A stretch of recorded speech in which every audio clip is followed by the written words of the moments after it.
All right. So today I want to do something a little bit different. I feel like I am constantly seeing questions about the whole concept of industry plants.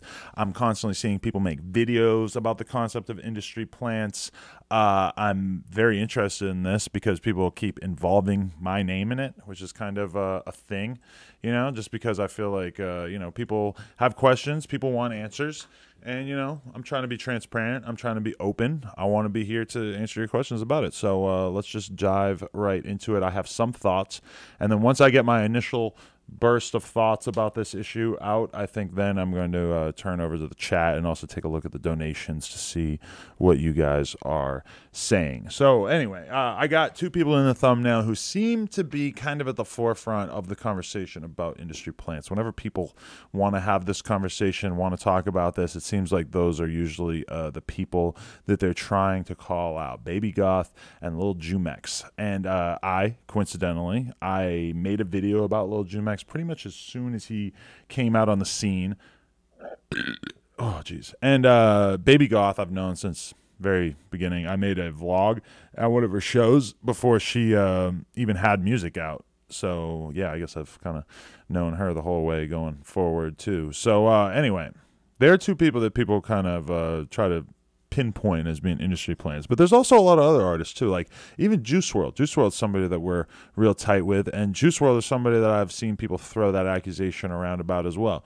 So there's a whole concept here. The idea that basically is being discussed is just the idea that an artist who doesn't develop any sort of buzz on their own is somehow falling into this category of industry plant. And so let's take Baby Goth as an example. She's somebody that people like to point to. The thing about her is that she hadn't really released music. She was doing her thing. I guess she probably had some stuff out. But what happened is that a label found her before she actually managed to get popping on her own. And then they sort of helped to mastermind her career. They sort of dove in and they said, okay, we're going to have your first song be this big look with Trippie Redd and Lil Xan. It's the kind of look that probably wouldn't have been afforded to her, that she probably wouldn't have been able to actually make happen if it wasn't for the fact that she already had these industry connects, if she hadn't already been signed. So to people, they look at that and they think that something sinister is going on here. And I understand where that concern comes from, but here's the thing about Baby Goth, just as an example, is let's say that Baby Goth had, instead of signing with this label or whatever, instead of signing with this management group, if instead of doing that, if she had just gone out and put her stuff on YouTube and started to, make a dent on her own. And let's say that she did that for 6 months, like she spent 6 months or maybe a year, and she was just building up, putting out videos, and maybe the videos aren't doing that great at first, and over time they start to get more and more views and everything, and then fast forward and all of a sudden she gets signed by a label, and then she has the label's help. That's a pattern that displays itself all the time. Like, we're used to seeing that. That's normal. The only difference about Baby Goth is that basically before she had managed to really make a name for herself on her own, the labels recognized that she had talent, that she had the potential to be popular, and they swooped in and they started to, kind of market her and guide her, before she was really even able to start out her career on her own. And I guess that's what people take issue with. But then let's throw out another example. Let's take a look at Juice WRLD. Like, what did Juice WRLD do? Juice WRLD made his name on his own, for sure. He was just putting out music. He had popular songs before he really had any sort of industry connections at all. All Girls Are the Same and Lucid Dreams, he had made those songs when he had no industry connections.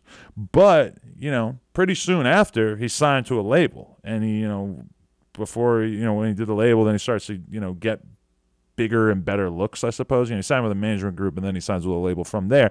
But, I mean, the only real difference, well, I mean, there's plenty of differences, but the only real difference between Juice WRLD and Baby Goth is just that Juice WRLD put in more groundwork on his own, or at least that's the perspective of the public, is that somebody like Juice WRLD grinded and then got signed and then was able to use all the amenities that are afforded to you when you sign with a label. And the only difference with Baby Goth is that nobody, at least, that we're talking about, nobody seemed to really know about her before she signed. And like that's kind of the line of the industry plant thing. Well, here's the thing, is that there's a lot of people who are signed before you even know about him. Like, okay, let's take Lil Skies. Lil Skies doesn't get the industry plant thing, right? I don't know, maybe he does, but I've never seen anyone really call him a industry plant.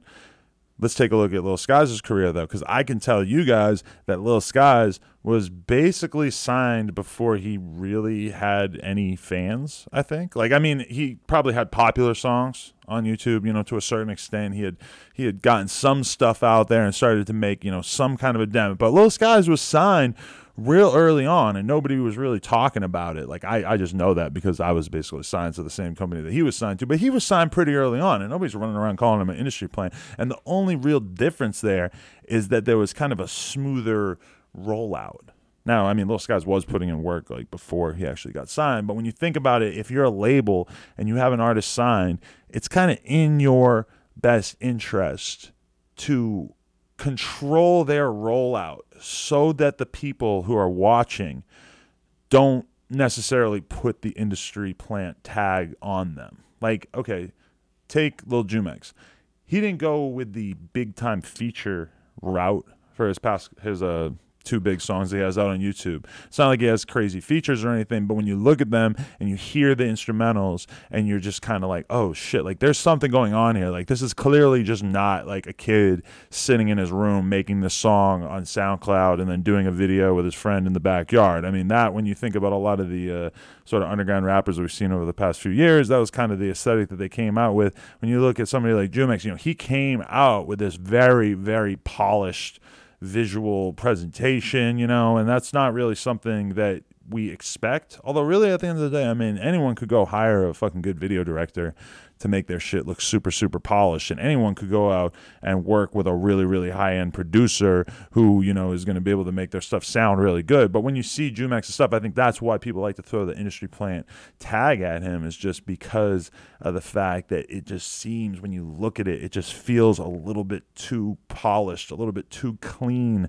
to have come straight from his mind alone. I suppose that's really the line that some people feel that somebody like Jumex has crossed. So I don't know. I mean, I am just making this video to sort of make people kind of challenge their assumptions about how simple the idea of someone being an industry plant is supposed to be, because it's not really as obvious a line as a lot of people like to pretend that it is. I guess that's basically how I would describe it. It's not that, you know, like somebody, well, I'm not going to use the names of anyone who's deceased, but some people are trying to make the point in the comments, like, look at this artist. Like, he signed with a company, like, really early on, too. And, yeah, that does not seem like a bad point, but I'm not going to bring that up because that seems like it might be in bad taste. Anyway, yeah, now I'm signed in. I'm zoomed in on the chat, so I'm kind of paying a little bit better attention. But anyway, yeah, one of the accusations that I saw somebody making about No Jumper is basically that I'm in the business of promoting industry plants. And I understand the argument that they're making because, listen, like, if you're a label, you know, like okay, look at a lot of the early No Jumper cosigns, like X, Lil Pump. How did I make those connections? I made those connections by just meeting those people and being around those people, and that was it. Ooh, and my airdrop is done. Nice. Yeah, that was it. I didn't do anything besides just basically, you know, like, think about X. I believe X hit me in the DMs. That's how I met him. Think about Pump. I just met him at a show. I might have actually DM'd him before the show. But either way, you know, it's not like there was a whole lot of foresight or thought going into how I met them, and we just had organic relationships. Now, obviously, labels, you got to understand, whenever you think about a label, just know that everything they do is solely to make money, and it's also to make money in the long run. So, you know, they're not in the business of necessarily maximizing profits right out the gate, you know. And that's the thing that you see with some artists that get the tag of industry plant, is that they seem as if they're really, like, you know, fully just monetized from the very beginning. And then sometimes some people see like a more slow rollout and they don't realize that those people are just as much of a industry plant as somebody else who seems like they have more of a fast come up. Because if a label is really smart, they're going to control and give like a slow leak of information, you know. And like getting a No Jumper interview, it's kind of seen as sort of like a cosign, more of like a hardcore look. And labels are smart. They know that if they go and they give, a cosign through No Jumper, as opposed to like a cosign, like as opposed to that person going straight to the Breakfast Club, they know that going to No Jumper will give that artist a little bit more of like a hardcore underground look, right? So am I a part of it to a certain extent? I guess I understand that because, I want to interview Jumex. I interviewed Baby Goth. Why? Just because they're popular to whatever extent and they have stories to tell. And I don't see there being anything inherently negative about the fact that they're quote unquote industry plants just because, they were signed before they got popular on their own. Here's the thing. And here's the really important thing that I think a lot of people are missing out on when they use the term industry plant. Before, when did people start getting hot on their own on the internet? Maybe 2006 or so was when people sort of crossed like a barrier where all of a sudden you could just put stuff on YouTube or whatever, MySpace, and you could sort of get hot on your own without being signed, Like we think about, and even 2006 is really early on to say. I would say even like 2010 is kind of where that line really got crossed and people started to really blow up without needing the labels, and then the labels had to like sign them from there. That only really started happening, like I said, 2010, 2006, wherever you want to draw the line. That's like within the last 10 years. Before that, every rapper, think about that. Every rapper who was popular before that got popular, at least in part because they were signed to a label. Like in 1992, when I started to listen to rap, there was essentially no possible way for any rapper to get famous or make a name for themselves besides signing with a label. And there are some, slight exceptions to the rule, like, 3 6 Mafia was able to get popular in their region without a label for a period of time. But even them, like, what do? Before they even got somewhat well known, they went and they signed with a label. And the same thing with like even like a Master P or Cash Money, who like got really, really big independently. They were signing with labels super early on. Now there's very few exceptions to that. It's like everybody was kind of like a regional star in their area, if that, and then they signed and then they became countrywide stars. Like previously there was just no opportunity for that. It just didn't really exist. So when you look at somebody like Baby Goth and you're like, oh well, she got these cosigns and like basically came out in a way that didn't seem organic, really, it's kind of a throwback because people are just somehow getting used to the idea. This is like a new thing. You have to realize that's the important thing. This is a new thing that we expect artists to get hot on their own, because that wasn't even possible until like 10 years ago. And now what's happened, to be honest, is just that the labels have gotten so much smarter that now the labels are able to sort of manipulate the system, and they're so in tuned with what's going on online that they could find somebody really, really, really early on, which is kind of what happened with Baby Goth or Jumex. The labels can find them when they're putting stuff online. Before the fans find them, the labels can find them and then sort of like bring them in, work on their sound, work on their visual aesthetic, work on everything, and then they can sort of like release that content to the public once they feel that it's ready. So yeah, there you go. I'm gonna look at the chat again. Oh man, anybody got anything good to say in here? I'm reading. Adam, maybe you should listen and learn. Shut the fuck up. What does that mean? Adam is a hero. I donated yesterday and I never got played. What do? Don't worry, I'm playing music right after this. So yeah. Is Billie Eilish an industry plant, Adam? I'm going to be honest with you. I don't know exactly what her whole story was when she was signed and everything, so I'm not really in a position to say whether she is or not. But, one thing's for certain is that, okay, I exist in a place right now where I don't really know how early on she was signed or if she had stuff out before she got signed, etc. Does it matter? I don't know, and I really honestly don't give a fuck, because to me it's just obvious that she's a star. She's very, very popular. People love her. So who cares? What else is there? Like that to me is all that matters. Like if she was signed from the day she turned 14 before she ever put music out, or if she got signed when she already had a couple of like small viral hits or whatever, it's like, who gives a fuck? Either way, it's really It's really all the same thing, right? Adam, go on Hot Ones. Dude, I wish I could. I wish I wasn't so problematic. I feel like, because I've actually hung out with Sean, but I didn't even ask about like being on the show, because I just assumed that, like, you know, he'll ask if he wants to ask. And I feel like a little Adam 22 is a little too controversial for Hot Ones. Light up a blunt. Maybe not now. Maybe after the video. How much to get posted on the page? We don't do that, bro. If you want to get posted on this page, we got the rates right there. We'll play your song for 100. We'll do the repost for 200, but that's about it. Shoreline, hell no. Shoreline were cracking on their own. And then they got signed, and then the label blew them up, which is how it usually works. Now, the only difference is that now it's possible for, like, say, think about Shoreline. Think about if they had been super, super small, if all their songs only had like 1,000 plays or whatever, and picture if the label had spotted their talent before the fans did, and the label was able to be like, okay, what we want you to do is we want to take all those songs offline, and then we want to sort of like clean up the image and shit, give you guys some like cool looks and stuff, and then we're going to sort of release the whole project ourselves and help build you guys up through the media and everything. Then would people be saying that Shoreline were industry plants?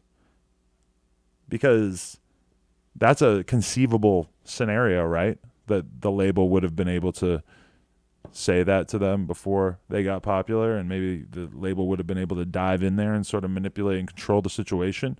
The only difference to me is that obviously Shoreline look better because of the fact that they went about it in a more organic way, that they got popular before they signed. You know, it's like easier for them to have, you know, to be respected or whatever. But it's all about the rollout. It's not about what actually happened, because there's people all the time who get signed and nobody ever knows, you know? When you look at the Baby Goth situation, it's just the only thing is that they made it hella obvious that she already signed, because they put Xan and Trippie on the first song. You know, that just made it obvious to people, and that's why she gets used as an example of this. And I don't really think it's right. Anyway, I'm gonna look at the chat for another second here and see if anybody has anything I feel like responding to.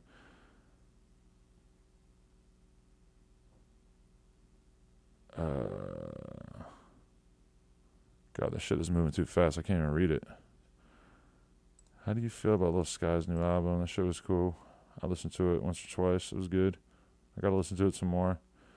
Yeah, Dominic Fike is a good example of somebody who, you know, the label spotted him and realized how talented he was before the fans really had a chance to get into it themselves. You know, he had a small fan base and everything, but, you know, he could have stayed independent and built his situation up himself.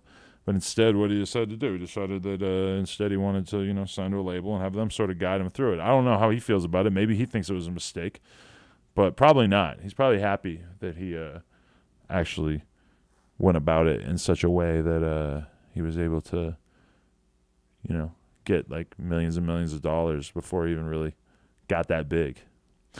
Anyway, yeah, I feel like I said what I wanted to say there. Everybody, please stick around on stream. Anybody who's watching this video on the Adam 22 channel tomorrow, respect, love, like this video, comment, peace.